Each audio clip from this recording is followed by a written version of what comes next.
Olá! O tema escolhido foi muito propício, né, assim, para te ajudar no mercado aí, para você aplicar com seus alunos, que é como que eu consigo conquistar novos alunos utilizando o VO2 máximo para prescrição de exercícios, né, para prescrição de treinos e como avaliar isso.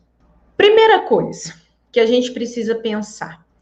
Quando a gente fala de VO2 máximo, né, eu estou me referindo a uma variável, né, que ela tem uma íntima relação com a frequência cardíaca. Quer dizer que são proporcionais. Quando eu tenho um aumento, né, ali da frequência cardíaca, consequentemente, isso vai provocar um aumento ali do VO2. Então, eu trouxe aqui um exemplo, né, e coloquei que o VO2, a frequência cardíaca e a escala de percepção subjetiva de esforço, elas têm uma íntima relação. Ah, eu vou usar só frequência cardíaca ou eu vou usar apenas escala de Born? Não, utilizem os três.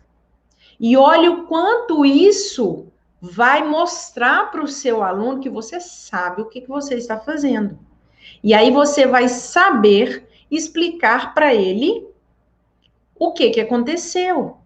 Para monitorar a progressão dele, né, eu vou fazer uma reavaliação daqui a algum tempo. Então, após 2 meses de treino, eu vou reavaliar esse indivíduo. E no início, ele estava com um VO2 máximo de 35 ml por quilograma de peso corporal. Em 1 minuto, eu tenho aí o consumo de oxigênio, por isso que é elevado a -1. E ele pode ser dado de forma absoluta, que é em litros, ou de forma relativa, que é em mililitros. A grande maioria avalia em mililitros. Então, após 2 meses de treino, eu vou reavaliar esse indivíduo e eu observei que ele estava com VO2, né, melhorou aí para 40 ml por quilograma por minuto. Então, ele teve um ganho de 1 ml. Isso aí está diretamente ligado à redução de doenças cardiovasculares. Por isso que eu coloquei essa observação aqui. Irá reduzir 3% o risco de infarto, né? Consequentemente, eu estou dando mais saúde e qualidade de vida para ele. Então, para esse aluno que teve esse aumento aí de 5 ml, quantos por cento ele reduziu de risco de desenvolver, de ter um infarto agudo do miocárdio? De 15%, né? Então, eu trouxe aqui um exemplo para análise. Esse aluno meu aqui, ele iniciou o treino comigo, eu fiz a avaliação física completa dele, mas eu peguei aqui só alguns dados pontuais que eu queria chamar a atenção de vocês com relação ao VO2 máximo. Então, o que a gente tem aqui, ó? Esse meu aluno, ele está com a massa corporal inicial de 93 quilos, com um VO2 máximo de 4,2 absoluto e um VO2 relativo de 46 ml, tá? E o VO2 por MEX, que é uma outra unidade metabólica, de 13,1. E aí eu montei um treino para ele.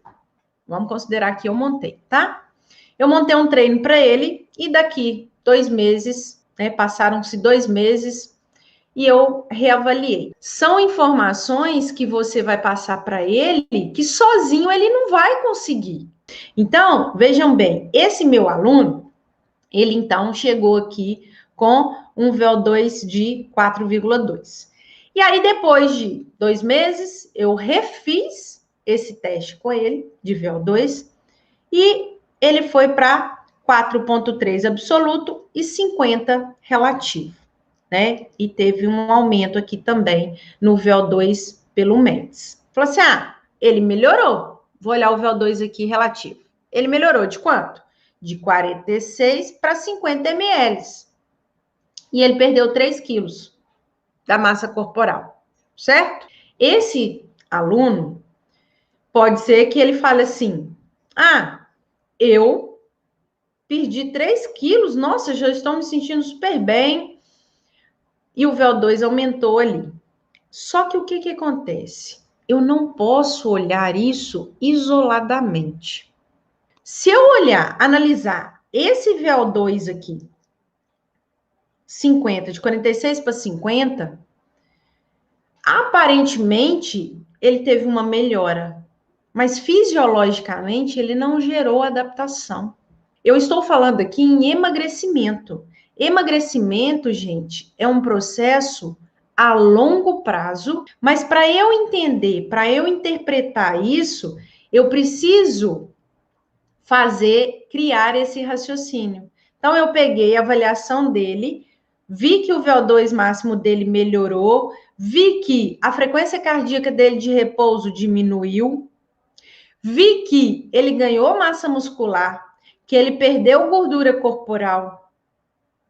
Então, todos esses itens, todos esses resultados, outra coisa, melhorou parâmetros sanguíneos. Então, melhorou, teve um aumento de HDL, que é o colesterol bom, uma redução de triglicerídeos, o exercício trabalhado, né, o treinamento na intensidade correta, e eu tendo como parâmetro aí de análise VO2, frequência cardíaca e escala de percepção subjetiva de esforço, são análises duplamente indiretas, que esses aqui são também métodos duplamente indiretos. Por quê? Qual que é o meu padrão ouro para análise de VO2 máximo?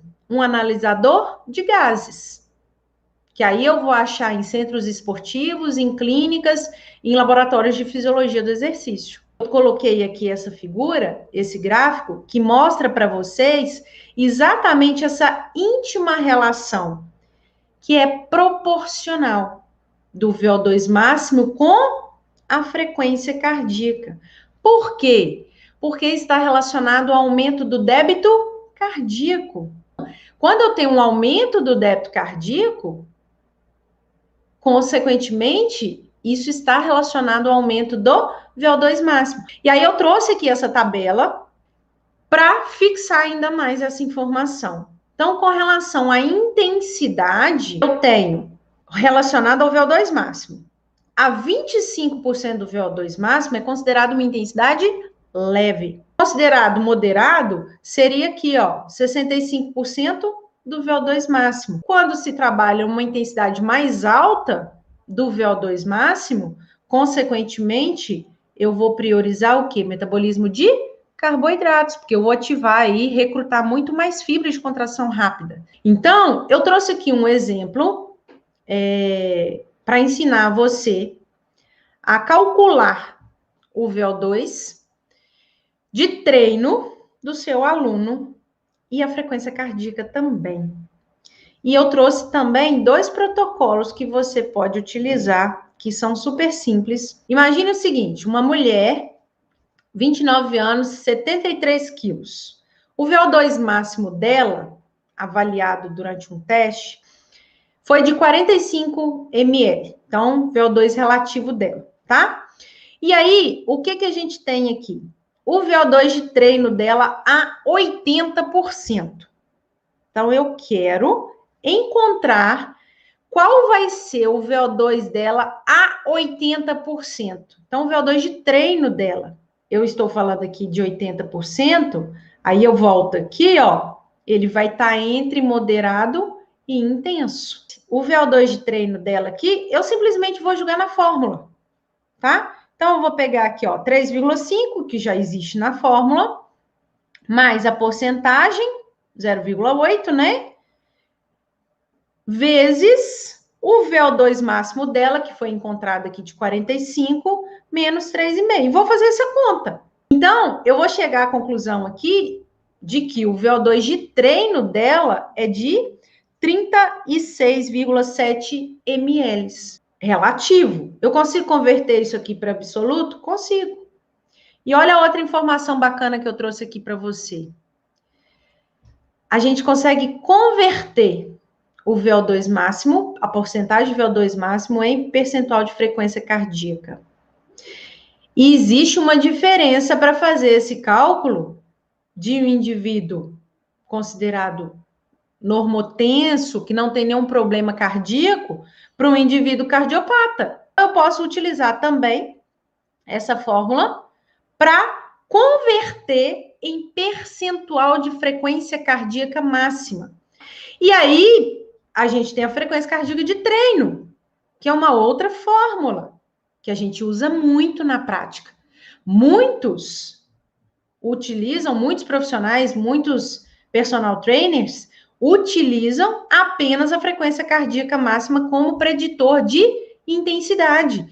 E se você pegar aí a maioria dos artigos que analisam intensidade, capacidade cardiorrespiratória, né, aptidão cardiorrespiratória, você vai achar os dados expressos em quê? VO2 máximo. Você consegue converter em frequência cardíaca. E cheguei nessa frequência cardíaca aqui, ó, 195 batimentos por minuto.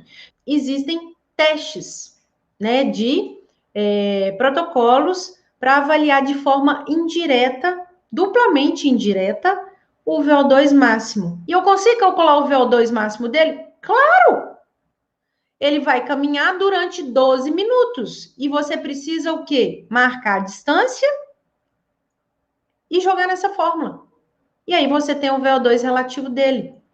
E aí eu achei o VO2 máximo desse indivíduo, desse aluno. E aí tem uma tabela, gente. Olha só. Eu tenho uma tabela de índice de consumo de oxigênio, que é classificada desde muito fraco até superior. O outro teste, 2.400, como é uma distância maior, seria mais indicado para o indivíduo já treinado, que aqui ele dá pelo tempo. Qual que é a ideia? Quanto maior o VO2, em menos tempo o indivíduo vai fazer os 2.400 metros.